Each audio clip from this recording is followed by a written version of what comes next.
नमस्कार। आज के इस एक्सप्लेनेर में हम सीधे एक बेहद प्राचीन और दिलचस्प विषय की गहराई में उतरने वाले हैं और हमारी शुरुआत बिल्कुल सटीकता के साथ होगी। शिव पुराण, रुद्र संहिता खंड 1, सृष्टि, अध्याय 13, मोड ऑफ वर्शिपिंग शिवा यानी शिव की पूजा विधि। यह स्रोत हमें एक ऐसा चित्रात्मक और डिटेल विवरण देता है जो सच में हैरान कर देने वाला है। तो चलिए प्राचीन भक्ति के इस पूरे सफर के पड़ाव देख लेते हैं। हम शुरुआत करेंगे प्रातःकालीन अनुष्ठान और शुद्धि से, फिर गणेश और कार्तिकेय का आवाहन, 5 रहस्यमयी मुद्राएं, कर्पूर गौर शिव का ध्यान, आरार्तिक यानी दीप प्रज्वलन और आखिर में विसर्जन यानी अंतिम विदाई। पहला पड़ाव है प्रातःकालीन अनुष्ठान और शुद्धि। भोर होने से लगभग 1 घंटे पहले का समय, जिसे ब्रह्म मुहूर्त कहा जाता है, दिन की शुरुआत यहीं से एक कड़े आध्यात्मिक अनुशासन के साथ होती है। अब जरा सोचिए, आप सुबह उठते हैं और नहाने का वक्त है। आम दिनों में तो चलिए नदी या घर में अपनी सुविधा से नहा लिया, लेकिन यहाँ एक बड़ा दिलचस्प और सख्त नियम है। रविवार और ग्रहण के दिन गर्म पानी से नहाना बिल्कुल मना है, स्ट्रिक्ट नो। यह दिखाता है कि उस दौर में शुद्धि के नियम कितने सख्त थे और हमारे दैनिक जीवन का खगोलीय घटनाओं के साथ कितना गहरा कनेक्शन माना जाता था। नहाने के बाद बारी आती है खुद को तैयार करने की। सफेद भस्म से माथे पर 3 रेखाएं, जिसे त्रिपुंड कहते हैं, बनाई जाती हैं और गले में रुद्राक्ष धारण किया जाता है।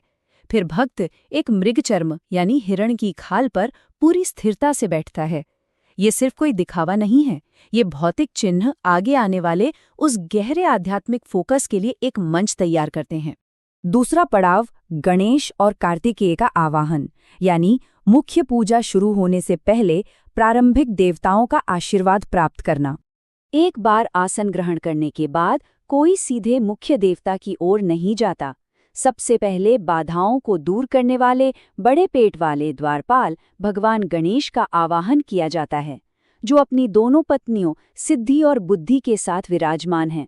उनकी पूजा के बाद उनके भाई कार्तिकेय को भी पूरे सम्मान के साथ श्रद्धांजलि दी जाती है। ये एक तरह से मुख्य दरबार में जाने से पहले आशीर्वाद और अनुमति लेने जैसा है। तीसरा पड़ाव 5 रहस्यमयी मुद्राएं। ये पूजा के लिए आवश्यक हस्त संकेत हैं। यहाँ एक बेहद अहम नियम है कि जब तक हाथों से ठीक 5, हाँ बिल्कुल 5 रहस्यमयी मुद्राएं नहीं बनाई जाती, तब तक शिव की मुख्य पूजा आरंभ हो ही नहीं सकती। ये साबित करता है कि ये प्राचीन तरीका सिर्फ मंत्र पढ़ने तक सीमित नहीं था, इसमें शरीर के मूवमेंट्स का भी उतना ही बड़ा रोल था। चौथा पड़ाव कर्पूर गौर शिव का ध्यान। अब हम इस पूरी प्रक्रिया के सबसे बड़े विजुअल क्लाइमैक्स पर आते हैं, जहां परम देवता के स्वरूप की कल्पना की जाती है। ये कल्पना देखिए कितनी सजीव और स्पष्ट है। भक्त को अपने मन में एक ऐसी छवि बनानी है जहां शिव जी बिल्कुल कर्पूर की तरह चमकीले सफेद हैं, माथे पर अर्धचंद्र है और वो पशुओं की खाल पहने हुए हैं। और सबसे खास बात, उनके ठीक सामने 8 सिद्धियां लगातार नृत्य कर रही हैं। ये 8 सिद्धियां या अचीवमेंट्स आखिर हैं क्या? चलिए इन्हें डिकोड करते हैं। अणिमा यानी एकदम छोटा हो जाना, लघिमा यानी हल्का होना, महिमा मतलब विशाल हो जाना, फिर प्राप्ति, प्राकाम्य, ईशित्व, वशित्व और आखिर में सर्वज्ञत्व यानी सब कुछ जानने की शक्ति, ओमनिसियंस। इस ध्यान के जरिए भक्त इन अनंत शक्तियों के बीच भगवान को महसूस करता है। 5वां पड़ाव आरार्तिक, जिसे हम आरती कहते हैं। यहाँ हम देखेंगे प्रकाश की एकदम गणितीय सटीकता। इस बेहद सुंदर और चित्रात्मक अनुष्ठान के लिए कोई साधारण दिया नहीं चलता। इसके लिए सुनहरी चमक वाला 5 बत्तियों का दीपक यानी 5 विक लैंप होना एकदम अनिवार्य है।